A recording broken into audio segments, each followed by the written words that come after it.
नमस्कार दोस्तों, कालजयी कृतिया में आप सभी का स्वागत है। आज मैं लेकर आई हूँ मृदुला गर्ग द्वारा रचित कहानी हरिबिंदी। यह कहानी एक ऐसी स्त्री की है जो अपने पति की इच्छानुसार खुद को ढालते ढालते अपना अस्तित्व ही खो बैठी है और जीवन के एक रास्ता से ऊब चुकी है। एक बार पति की अनुपस्थिति में उसे पूरा दिन अपनी मर्जी से जीने का मौका मिलता है। फिर निकल कर आती है एक जिंदा दिल स्त्री की रोचक कहानी। स्त्री मन के अंतर्द्वंद्व को मृदुला गर्ग ने बड़ी ही खूबसूरती से उकेरा है। आइए सुनते हैं कहानी हरिबिंदी। आँख खुलते ही आदतन नज़र सबसे पहले कलाई पर बंधी घड़ी पर गई। सिर्फ 6:30 बजे थे।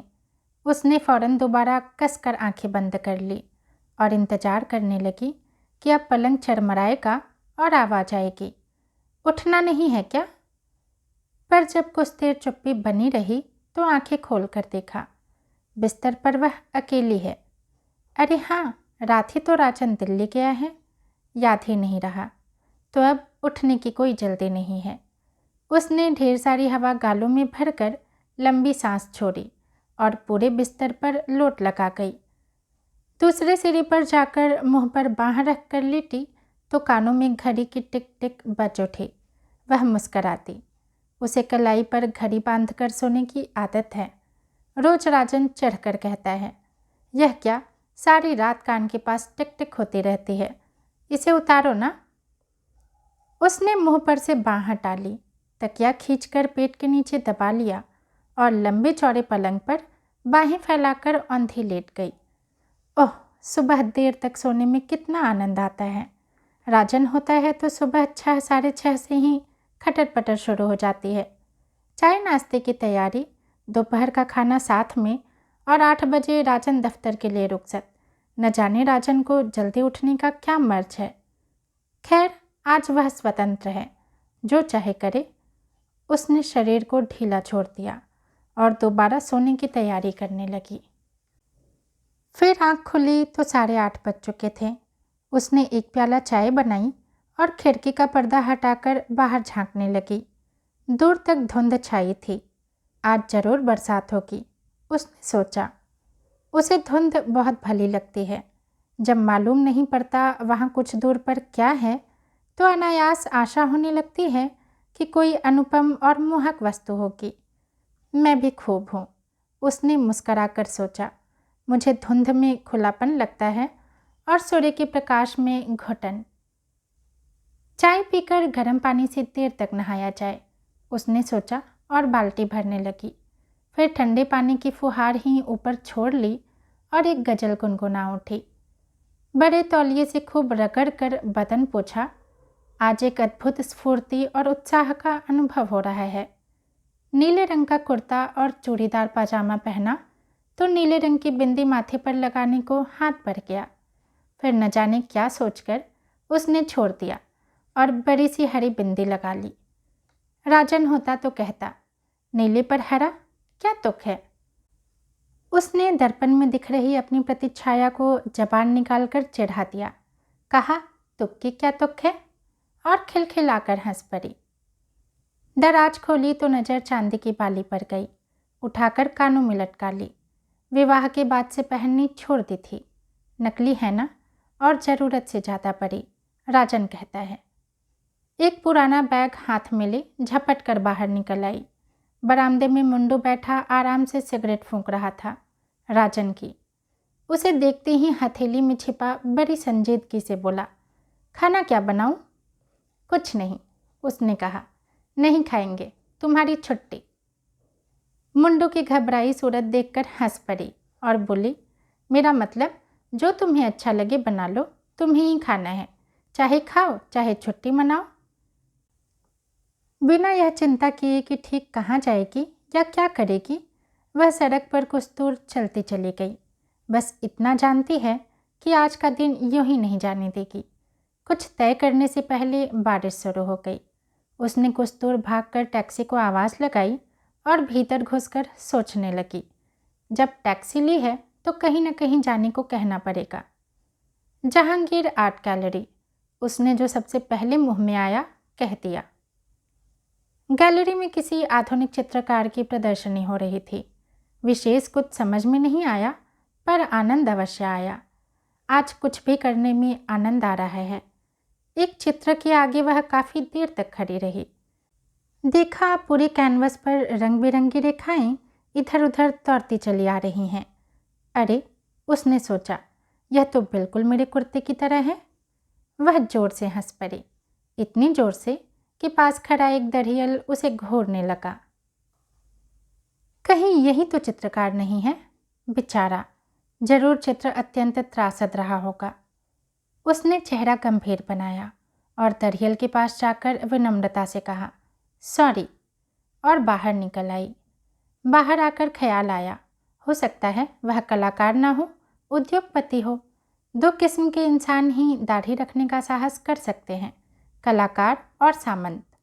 सामंत अब रहे नहीं, उनका स्थान उद्योगपतियों ने ले लिया है। तब तो दिन भर यही सोचता रहेगा उसने सॉरी क्यों कहा, उसमें भी नफ़े की गुंजाइश ढूंढता रहेगा। वह तूने वेग से हंसती।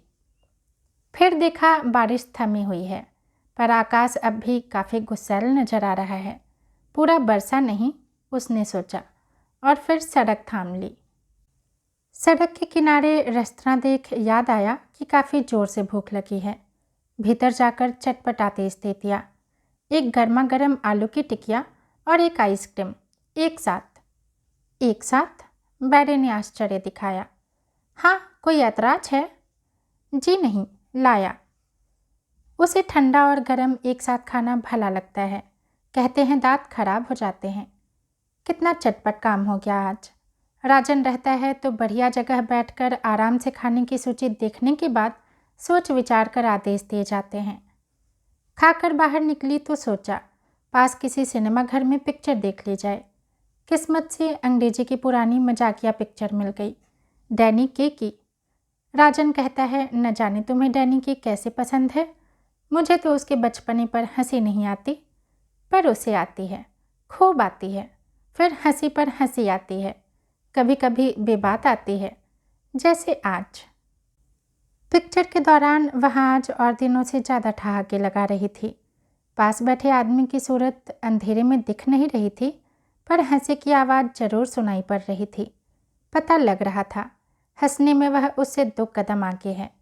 अदाकार की एक खास बेचारगी वाली मुद्रा पर वे इतनी ज़ोर से हंसे कि उनके हाथ आपस में टकरा गए। सॉरी कहने के इरादे से एक दूसरे की तरफ मुड़े, पर माफ़ी मांगने के बजाय एक ठहाका और लगा गए। उसके बाद हर बार यही हुआ। हंसी आने पर वे अनायास एक दूसरे को देखते और मिलकर हंसते। खेल खत्म होने पर एक साथ बाहर निकले तो देखा 4:30 बजे ही काफ़ी अंधेरा हो चला है। आकाश यूं तना खड़ा है कि अब बरसा, अब बरसा।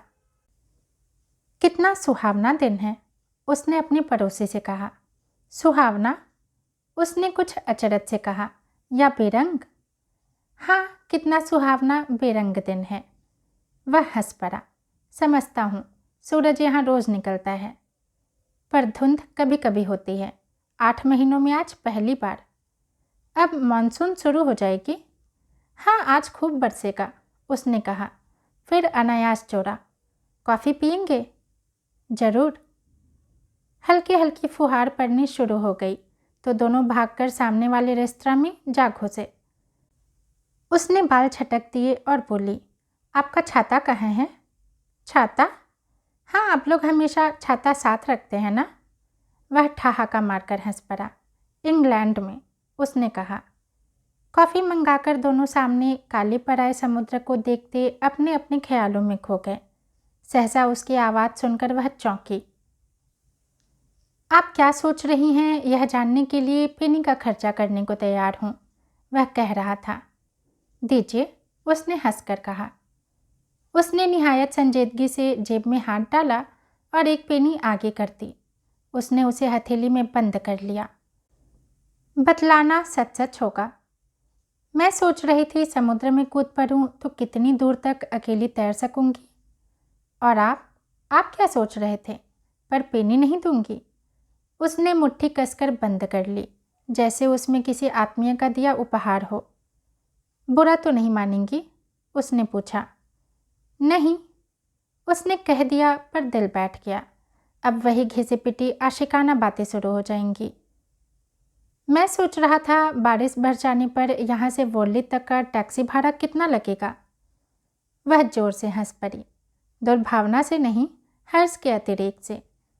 मुझे रास्ते में छोड़ते जाएंगे तो आधा, उसने कहा। बहुत खूब।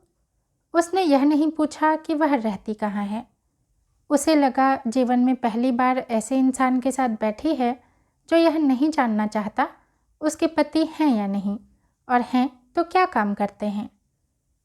समुद्र के जल पर गिरती वर्षा की बूंदें कितनी अच्छी लगती हैं, उसने कहा। हाँ। कुछ देर दोनों चुप रहे। प्रशांत महासागर पर जब जहाज जाता है तो उसके अग्रभाग से चीरता जल चांदी की तरह चमकने लगता है, अतिथि ने कहा।